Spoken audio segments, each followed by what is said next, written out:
They told her the car she wanted was too expensive for someone like her.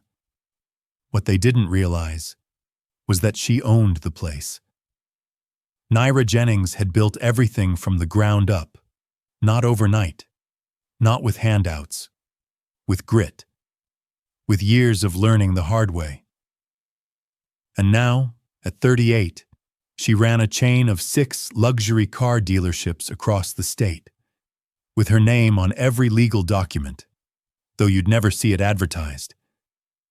Naira didn't believe in plastering her face on signs.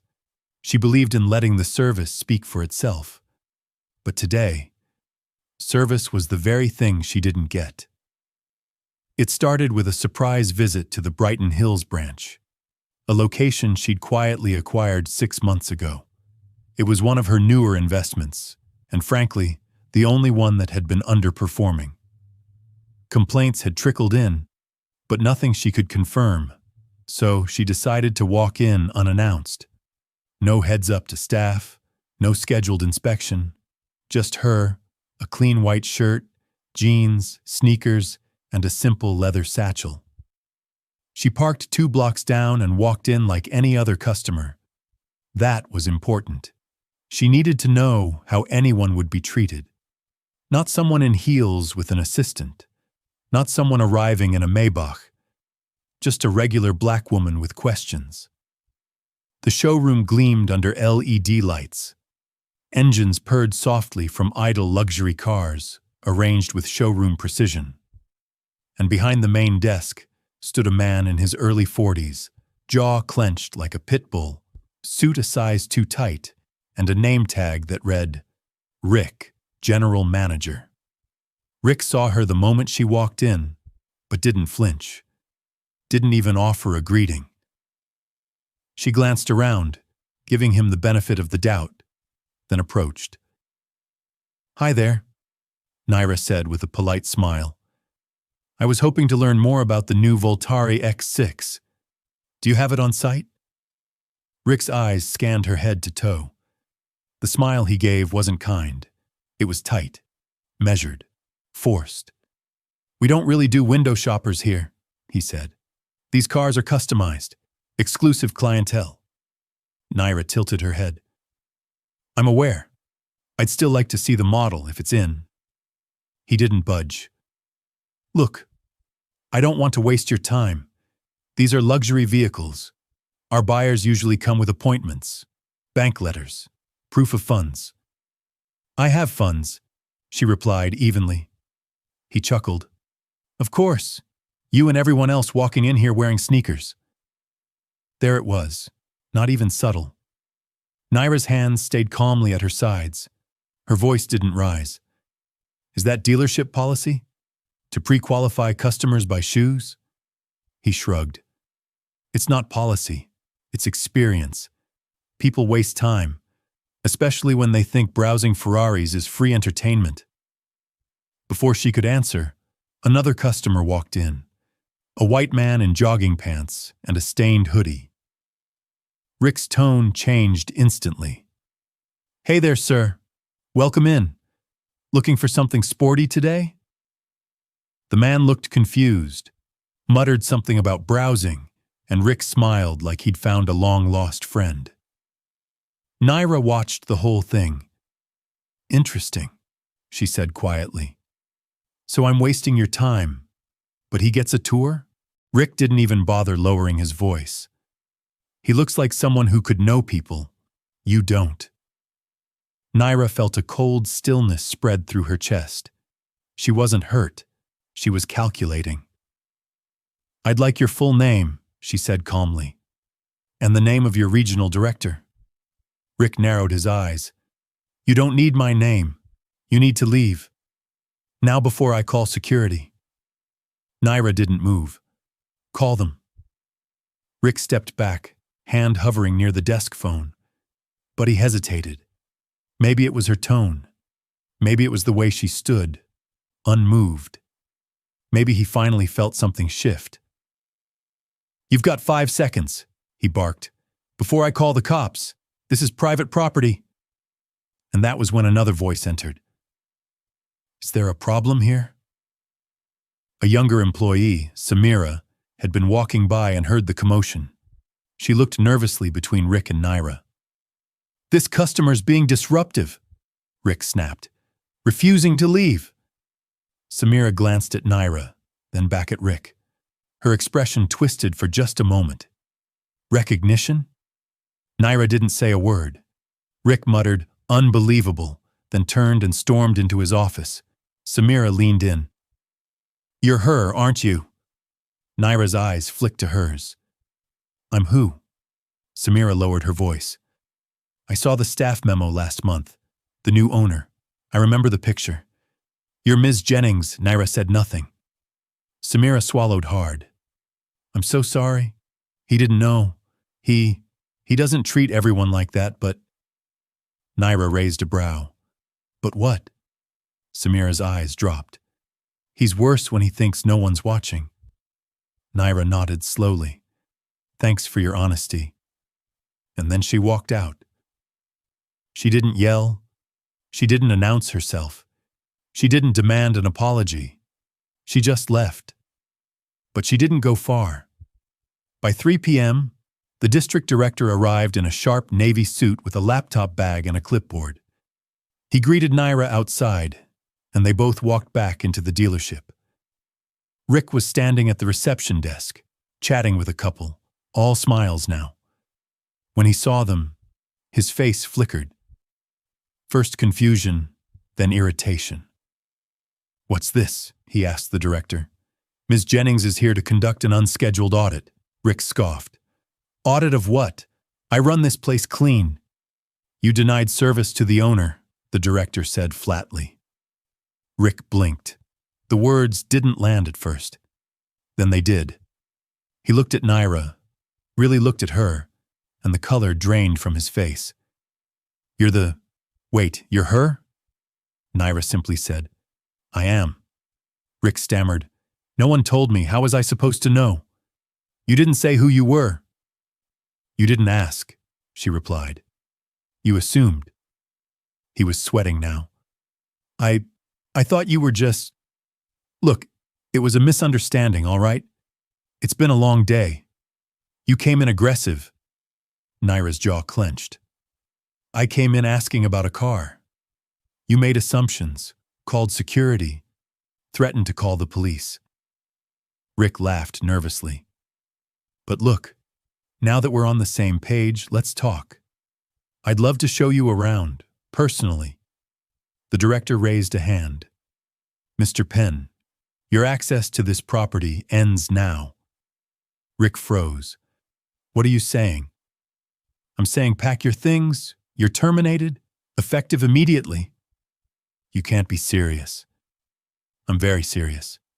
You can't do this over some confusion." "It wasn't confusion," Naira said. "It was character." Rick tried again. "You can't prove anything. You've got no grounds." Samira stepped forward from the corner, quiet but firm. "I can. I saw everything." Rick looked at her like she'd just betrayed him. The director handed him a folder. "Your exit paperwork. Security will escort you out." Rick stood motionless for a full minute.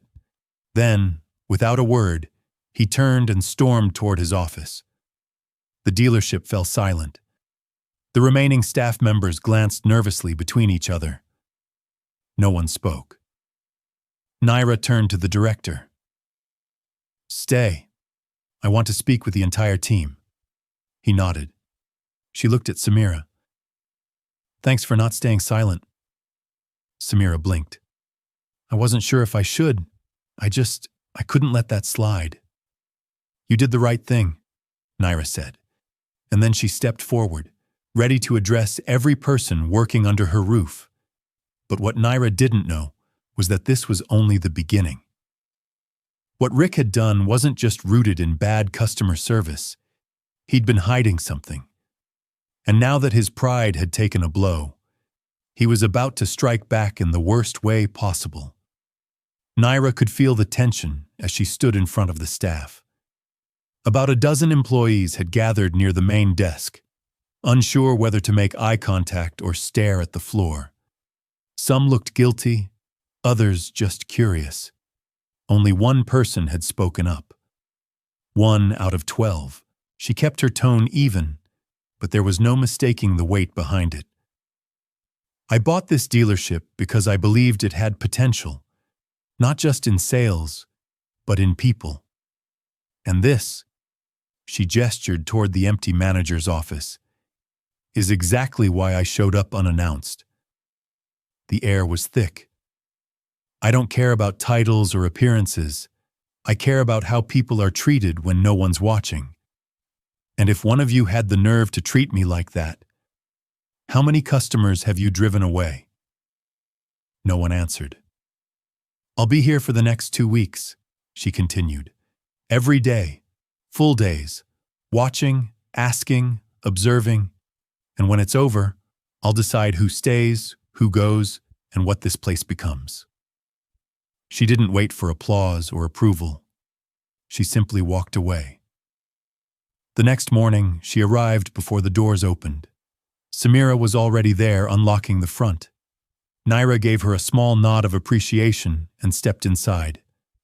The phone started ringing by 9:01, and by 9:07, trouble had already found them.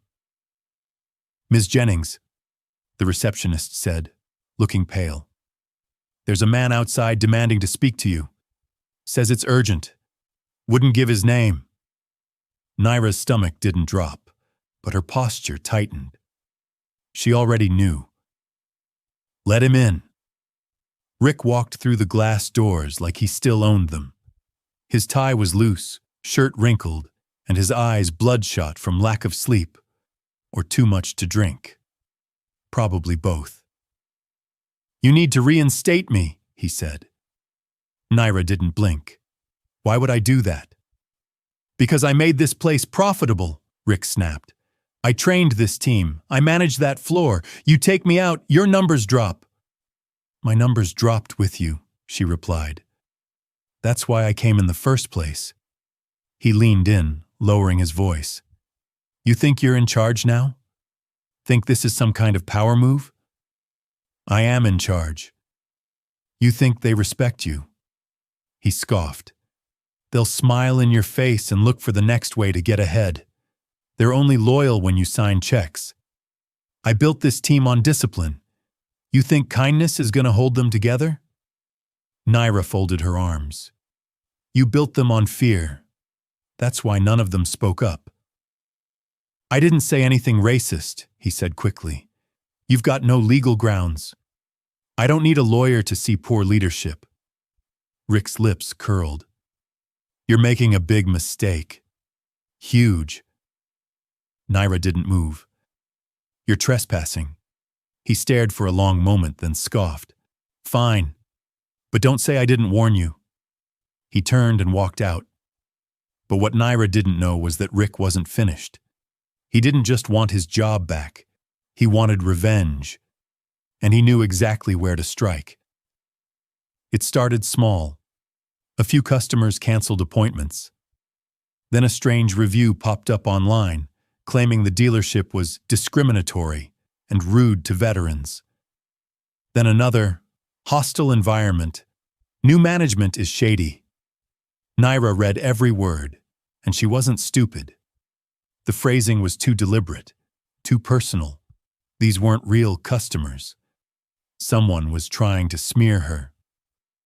Then, an email landed in the district office. Anonymous. Subject: Serious misconduct at Brighton Hills location. It claimed Naira was funneling money from the company, that she'd hired friends with no experience, that she'd threatened employees with termination if they didn't agree with her vision. All of it false, but serious enough to trigger an internal inquiry. The corporate office reached out. Ms. Jennings, we've received multiple reports about misconduct. We're required to launch a full review. Naira didn't flinch. Review everything. I have nothing to hide. But behind closed doors, she knew what this was. Rick had gone from rude manager to saboteur, and he wasn't working alone. 2 days later, one of the senior sales reps, Donnie, quit without notice. Another employee filed a sudden complaint about unrealistic expectations under Naira's supervision. Then someone slashed the tires on Naira's car. That was the tipping point. She didn't call the police. She didn't send angry emails. Instead, she pulled out a blank notepad and started writing down names. People who smiled too quickly. People who looked away too fast. She paid attention to side glances and whispered conversations. She took notes, quietly, strategically, and she called in help. Across town, one of her most trusted partners, Rafiq Delaney, had run her original dealership for 5 years without a single HR complaint. He was sharp, calm, loyal. The kind of man who could read people before they spoke. She brought him in as interim co-director without announcement. By the end of his second day, Rafiq had a list of his own. 3 of them are still in contact with Rick, he said, showing her the notes. Text messages, calls, one even left their computer unlocked. Rick's name came up on search history. Naira sighed. I want this cleaned up. Quietly. No drama. I'll handle it, he promised. But Rick wasn't done either. The next move was brutal. A leaked internal document, one of Naira's own investor reports, showed up on a car dealership blog. It twisted her quarterly projections to look like she was headed toward bankruptcy. Headlines spread like wildfire. Black-owned dealership on brink? Too ambitious? Too fast? Even mainstream blogs picked it up. Speculative pieces, talking heads. Naira watched her reputation crumble in real time. Her phone buzzed constantly with calls from stakeholders, confused messages from reporters, and voicemails from customers asking if they should cancel orders. She didn't sleep that night, but she didn't panic either. She started printing every article, highlighting false statements, tracking timelines, building her own report, and then she did something no one expected. She invited Rick back, an official meeting, conference room, witnesses, legal counsel present. He arrived cocky, confident, smug smile and all. Changed your mind? He asked, settling in. I wanted to give you a chance to explain, she said. You've been busy. I've been honest, he smirked. People are talking. That's not on me. You leaked confidential files, she said calmly. Prove it. I did. She dropped a folder on the table. Inside were IP logs, phone records, testimonies, photos, even a signed email from one of his accomplices, offering full immunity in exchange for protection. Rick's face paled. You can't. This is entrapment. No, her lawyer said. It's due diligence. Rick looked at her, desperation rising. Look, Naira, come on. You don't want this to go public. A scandal like this, it's bad for both of us. I was angry, okay? You embarrassed me. You didn't give me a chance. You had a chance, she said.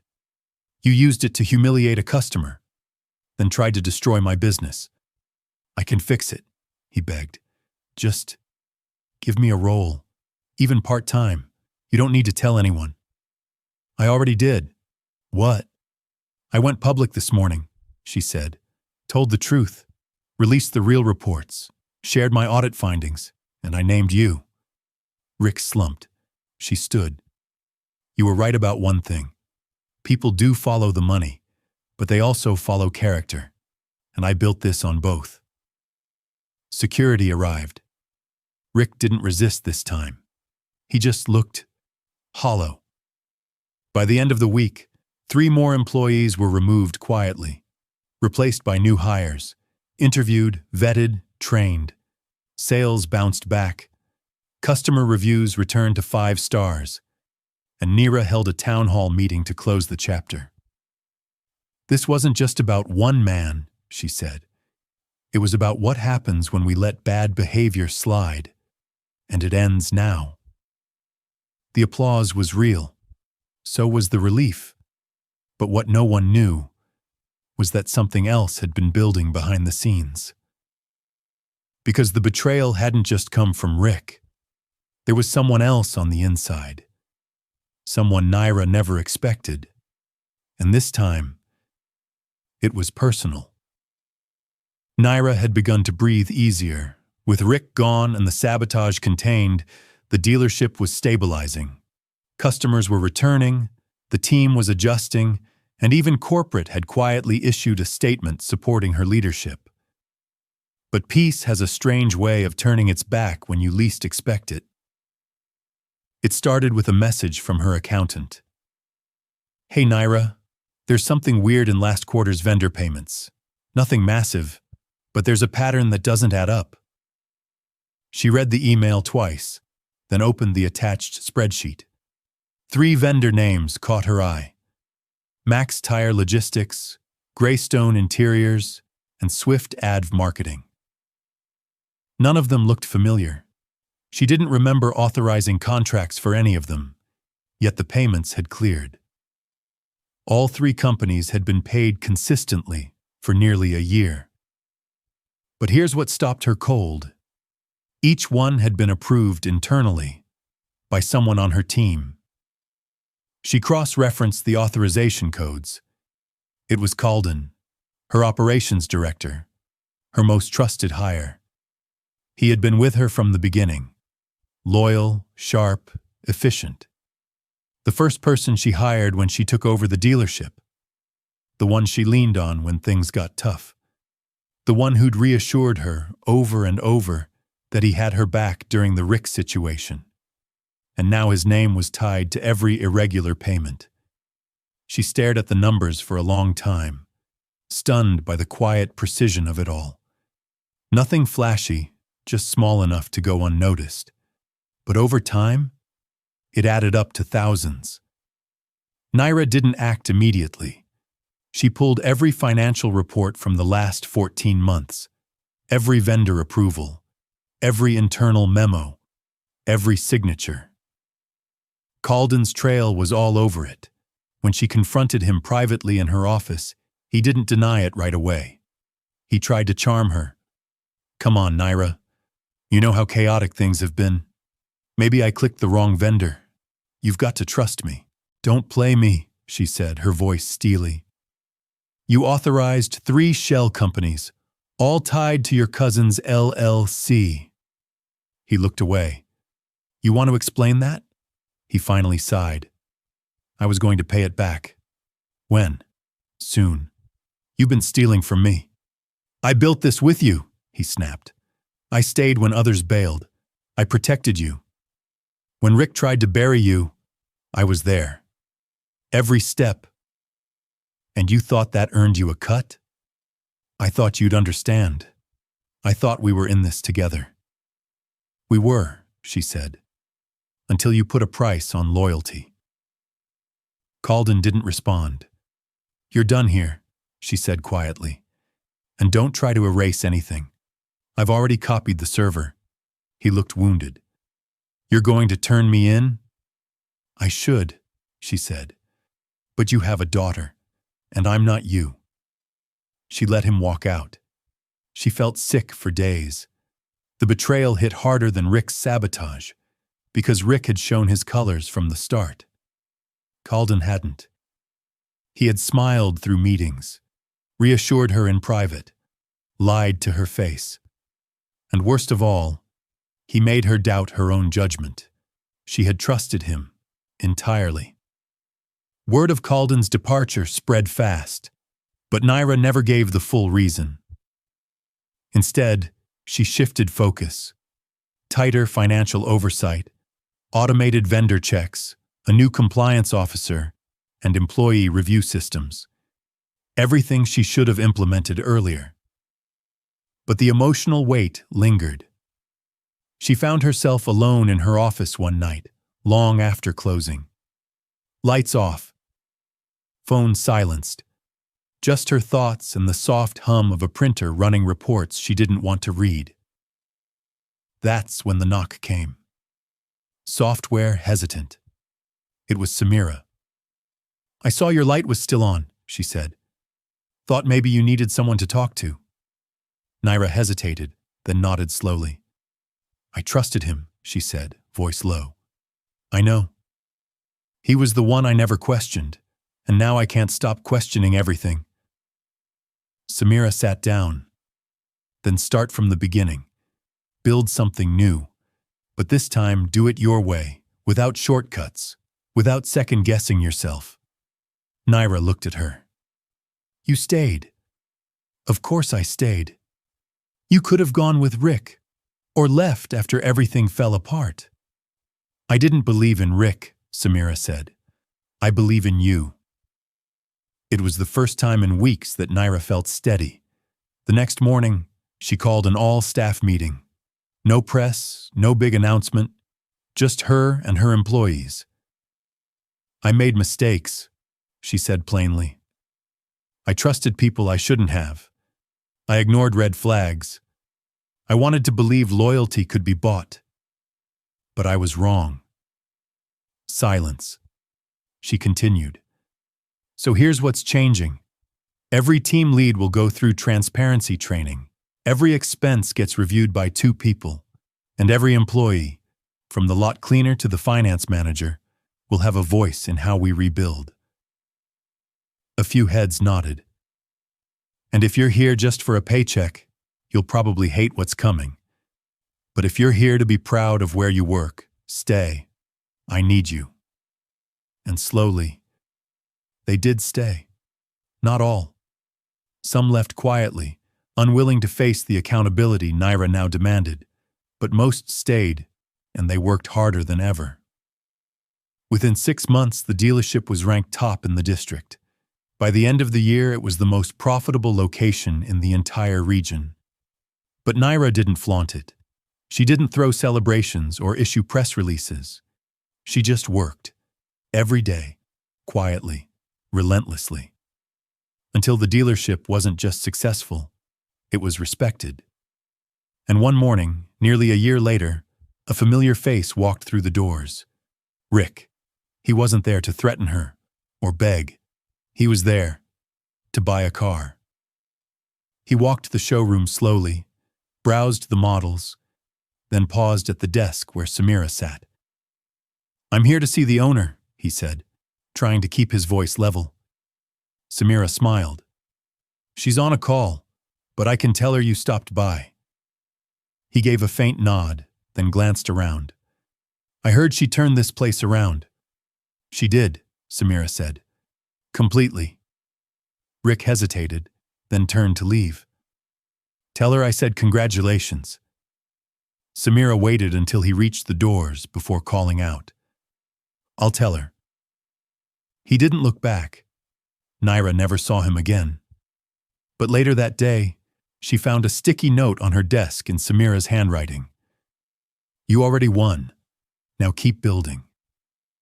And that's exactly what she did.